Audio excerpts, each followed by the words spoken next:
ভুয়া নথিপত্ৰৰে আধাৰ কাৰ্ড প্ৰস্তুত কৰা এজনক গ্ৰেপ্তাৰ মৈৰাবাৰী আৰক্ষীৰ। মৰিগাঁও জিলাৰ গৰুখুটি বজাৰত অবৈধভাৱে আধাৰ কাৰ্ড প্ৰস্তুত কৰা দুজনক গ্ৰেপ্তাৰ। অবৈধভাৱে আধাৰ কাৰ্ড প্ৰস্তুত কৰি সাধাৰণ ৰাইজৰ পৰা লাখ লাখ টকা সংগ্ৰহ কৰি আহিছিল এইজন যুৱকে।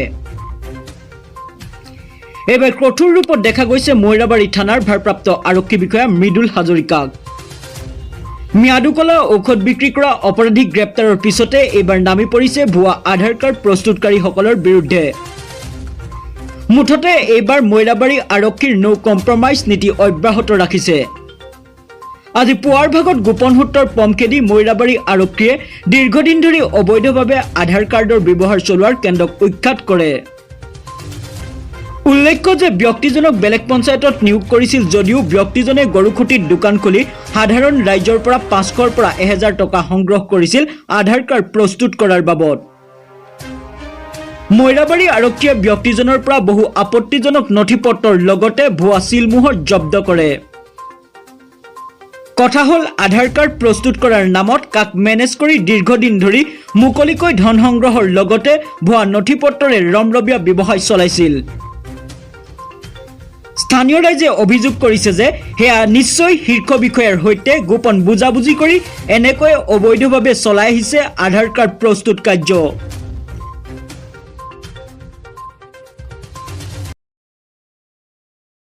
আজি আমি এটা গোপন তথ্যৰ ভিত্তিত গৰুখুটি বজাৰত আমি এটা অভিযান চলাওঁ আৰু আমি জানিব পাৰোঁ যে এজন লোকে নিজৰ দোকানত আজি কেইবাদিনো ধৰি পেলাই অবৈধভাৱে তেওঁ দোকানৰ ভিতৰত আধাৰ চেণ্টাৰ বনাই লৈ তেওঁ আধাৰ কাৰ্ড তৈয়াৰ কৰি দিয়ে।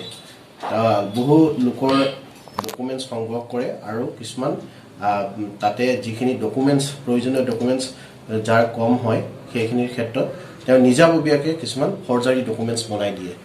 তো সেই তথ্যৰ ভিত্তিত আমি আজি তাত অভিযান চলাওঁ আৰু অভিযান চলাই আমি অনৈতিকভাৱে আৰু অবৈধভাৱে চলাই থকা যি আধাৰ চেণ্টাৰৰ যি নায়ক মাজাহাৰুলক আমি কৰায়ত্ব কৰাৰ লগতে মুবাছিৰুল এই দুইজনক আমি কৰায়ত্ব কৰিবলৈ সক্ষম হওঁ। তেওঁলোকৰ পৰা বহু নথিপত্ৰ আমি সংগ্ৰহ কৰা নথিপত্ৰসমূহ আমি চাই পেলাই জানিব পাৰোঁ আৰু তাৰ বাহিৰেও তাতে কিছুমান চিল মোহৰ এইবিলাকো আমি উদ্ধাৰ কৰিবলৈ সক্ষম হওঁ আৰু চিল মোহৰসমূহ দেখা যায় যে কিছুমান হেডমাষ্টাৰ বা তেনেকুৱা কিছুমান চিলমোহৰ তাতে আছে। তো সেই চিলমোহৰ তাতে মাৰি তেওঁ নিজাববীয়াকৈ সেইবিলাক ছিগনেচাৰ মাৰে। মানে আমাৰ আধাৰ কাৰ্ডবিলাকত এটা ফৰ্মেটত থাকে, তাতে আমাৰ ৰেচিডেঞ্চিয়েল ভেৰিফিকেশ্যনৰ এটা পাৰ্ট থাকে, তাতে ডক্টৰ বা হেডমাষ্টাৰ তেনেকুৱা ফৰ্মেট এটা আছে কোনে আইডেণ্টিফায়াৰ। তো সেই আইডেণ্টিফায়াৰজন তেওঁ নিজেই হয় আৰু নিজে ছিগনেচাৰ মাৰে, নিজে চুইল মোহৰ ব্যৱহাৰ কৰে। গতিকে তেনেকুৱা গোটেইখিনি নথিপত্ৰই তাতে পোৱা গৈছে। আৰু আধাৰ কেন্দ্ৰবিলাক চলাবলৈ হ'লে আধাৰ কেন্দ্ৰবিলাক সাধাৰণতে গভৰ্ণমেণ্ট যিবিলাক অফিচ তেনেকুৱাবিলাকতে সাধাৰণতে চলে। কোনো দোকানত আধাৰ কাৰ্ড নিৰ্মাণ কৰাৰ বা তৈয়াৰ কৰাৰ কোনো ধৰণৰ তেনেকুৱা হেৰি নাই।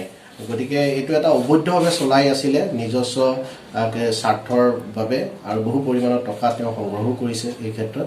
গতিকে আমি তেওঁক ইতিমধ্যে কৰায়ত্ব কৰিছোঁ আৰু তেওঁৰ পৰা বহু জালি নথিপত্ৰ সন্দেহজনক নথিপত্ৰ আদি আমি উদ্ধাৰ কৰিছোঁ। কম্পিউটাৰ বা যিবিলাক বায়'মেট্ৰিক যিবিলাক আমাৰ ডিভাইচ আছে যিবিলাক ব্যৱহাৰ কৰে, ধৰি লওক চকুৰ আইডেণ্টিফায়াৰ যিবিলাক ইকুইপমেণ্ট আছে বা ফিংগাৰ প্ৰিণ্ট এইবিলাক ইকুইপমেণ্ট আছে, যিবিলাক বায়'মেট্ৰিক মানে মেজাৰমেণ্ট হেৰি আছে ইকুইপমেণ্ট আছে, সেইবিলাকো আমি উদ্ধাৰ কৰিবলৈ সক্ষম হওঁ কম্পিউটাৰৰ লগতে।